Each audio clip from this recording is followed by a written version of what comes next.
What's up guys, Mike here, and today we are going to be talking about players who have come back from some horrible injuries. Now before we get started, I just want to say that I hope so much that Derrick Rose is one day on this list. The man deserves it. Please, Derrick Rose, come back. But enough of my craziness. Here are 7 NBA stars who have come back from horrible injuries. Number 7, Grant Hill. Headed into the 2001 NBA season, Grant Hill was on top of the world. He was a 5-time All-Star, he had just been named to the second team All-NBA, and he had just signed a massive contract to pair up with Tracy McGrady in Orlando. And then, everything went wrong. Hill suffered an ankle injury that would sideline him for nearly the entire 2001 season, which was rough, but it was only one season, right? Wrong. Hill also missed almost the entire 2002 and 2003 seasons, and then did miss the entire 2004 season. All in all, he played in just 47 games from the age of 28 to 31. In other words, he missed his entire prime with injuries. At this point, no one would think twice if Hill retired from the game that had caused him so much misery and pain. But in an incredible turn of events, Hill returned from a near 4-year absence to play another 9 years in the NBA, despite his old age and history of injuries. He played the second half of his career mostly as a starter for some great Phoenix Suns teams, and while he never quite returned to the same level, he was still able to contribute and make a difference. And in the end, Hill will always be a reminder to injured players that no matter what the odds, you can come back and you can make a difference. Number 6, Paul Pierce. The 2008 NBA Finals marked a return to the age-old rivalry between the Boston Celtics and Los Angeles Lakers. It also marked the first time that future Hall of Famer Paul Pierce took the court in an NBA Finals game, and he didn't disappoint. With his Celtics trailing early in the second half, Pierce went off. He scored 8 straight points, including an N1 3, giving Boston a small lead.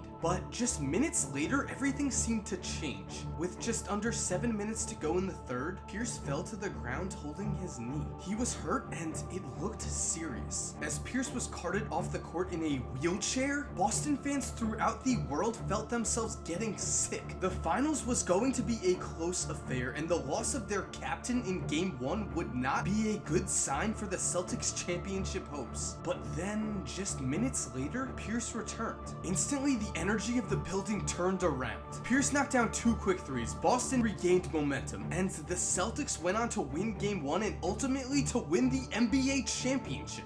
Amazing, right? Well, if you ask Lakers fans or any resident NBA conspiracy expert, they might say otherwise. It has become a common theory that Pierce was faking an injury, and that he left the court to create an inspirational moment for his team, or maybe because he had to go to the bathroom. Whatever the case, Celtics team Dr. Brian McKeon says otherwise. He takes responsibility for calling the wheelchair, and he even says that while Pierce did not tear his ACL on this play, he did partially tear his MCL and played through this injury for the remainder of the finals, which to me cements this as one of the greatest returns from injury in NBA history. Number 5, Michael Jordan. Generally, when a young and promising superstar gets injured in the NBA, the team plays it safe because the long-term game far outweighs the short-term problems, which is what the Bulls tried to tell Michael Jordan in his second season, but he was having none of it. Yes, Michael Jordan broke his foot in the 3rd game of the 1986 season. While team doctors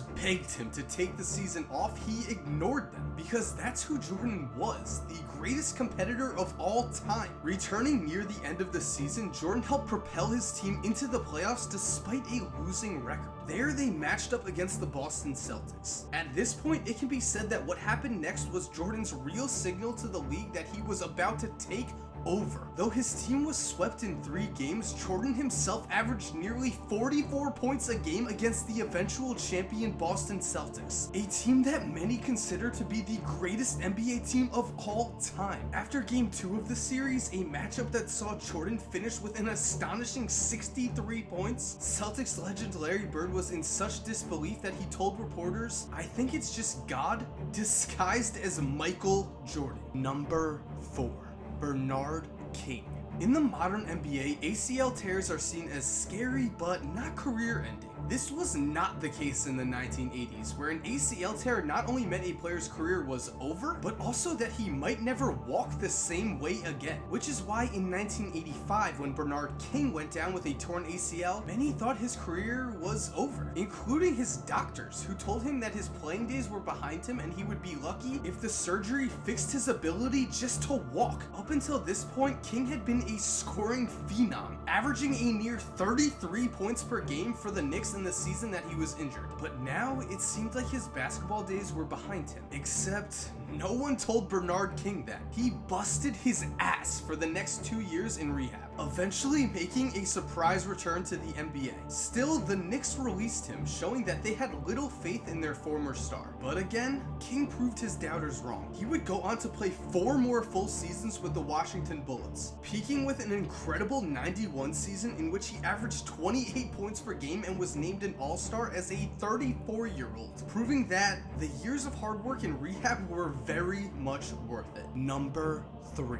Russell Westbrook. At this point in the video, you may be confused, because it seems like Russell Westbrook has never had a major injury in his career. The man has missed only 53 games in his 8 seasons in the league, and has arguably been the most athletic player in the NBA for most of his career, which leads us to the reason that Russell Westbrook is on this list. He has suffered major injuries that would have a serious effect on a normal player's career, but Russell Westbrook is not normal, and he has somehow managed to play through potential serious injury after injury. Despite the fact that he has had 3 knee surgeries, Westbrook has still managed to play the game with an explosive fire that no one has matched in the history of the NBA. Seriously, no one has played basketball with such an incredible combination of unmatched athleticism to go along with such a reckless style of play. And I don't mean that in a bad way. The man puts his body on the line all of the time, and he somehow seemingly suffers no consequences. Compare Westbrook to other players who've come back from injuries, such as Derrick Rose, and you'll find that the norm is to take things easy, to not put your body at risk. Westbrook, though, to put it simply, has ignored these recommendations. Perhaps the best example of his toughness was the time he dented his skull, got surgery, and missed a grand total of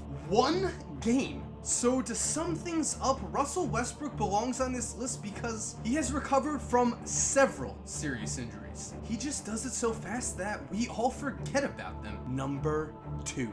Willis Reed. Coming into the 1970 NBA Finals, the New York Knicks, led by their captain and all-star Willis Reed, were favored to win their first ever NBA championship against the Los Angeles Lakers and Wilt Chamberlain. The series proved to be evenly matched though, as through the first 4 games, the finals were tied at 2 wins apiece. Then, in Game 5, with his team down 10 late in the first quarter, Willis Reed tripped over Wilt's foot and went down. The injury was serious, a tear in a large muscle in his leg. Somehow, the Knicks were able to rally around this injury and win despite the loss of their captain. But Game 6 proved they needed him desperately. Without Reed to guard him, Wilt scored 45 points to lead the Lakers to a 22-point blowout, which set the stage for Game 7.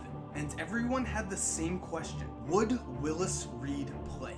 And from practically everyone's perspective, it seemed that the Knicks needed something from their captain. After their Game 6 blowout loss, morale was down, and players were questioning how they could ever stop Wilt from scoring the ball. Then came the return. Despite obvious injuries, despite obvious pain, Willis Reed limped out onto the court to begin Game 7 of the NBA Finals. His team needed him, his city needed him, and he was not going to let the people he cared about most down. Despite the pain, Reed limped up and down the court and managed to connect on the Knicks' first 2 baskets. The first shot gave life to his team, and the second turned the Garden into a frenzy. Reed wouldn't score again, but his job was already over. He had turned around his team's morale, and most importantly, he had turned around the game's momentum. The Knicks would go on to win 113-99, and New York City had their first ever basketball championship. And number 1, Shaun Livingston. If you've seen this clip before, you knew this was coming.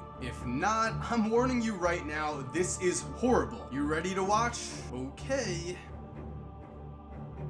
Horrible, right? right? Well, before this injury, Sean Livingston was in his 3rd season and was beginning to show some real promise. A 6'7" point guard, Livingston was picked 4th in the 2004 draft with the hope that he could become something of a Magic Johnson type point guard. And then the worst injury in the history of the NBA happened. He tore his ACL, PCL, MCL, and meniscus and dislocated his knee. After this happened, there was real concern from doctors that he might never be able to walk again or that his leg might have to be amputated. Yes, at this point in his life, some doctors believed his leg would need to be cut off. Just walking seemed like a blessing. A return to basketball, well, that seems like an impossible dream. But some people just don't give up on their dreams. And Sean Livingston was one of those people. He rehabbed, he walked, he got back on the court. From there, he made a brief return to the Miami Heat, but then he got cut. He played in the D-League, got called up by the Thunder, and then he got cut. But he kept working, he kept pushing himself, and it all paid off. At the age of 25, he found his first consistent role in the NBA since his injury, playing 73 games for the Bobcats. From there, he played in Milwaukee, Washington, Cleveland, Brooklyn, and finally, Golden State. And we all know what happened next. On the Warriors, Livingston found a serious role for one of the best teams of the last 2 years. He ended the 2015 season as a champion,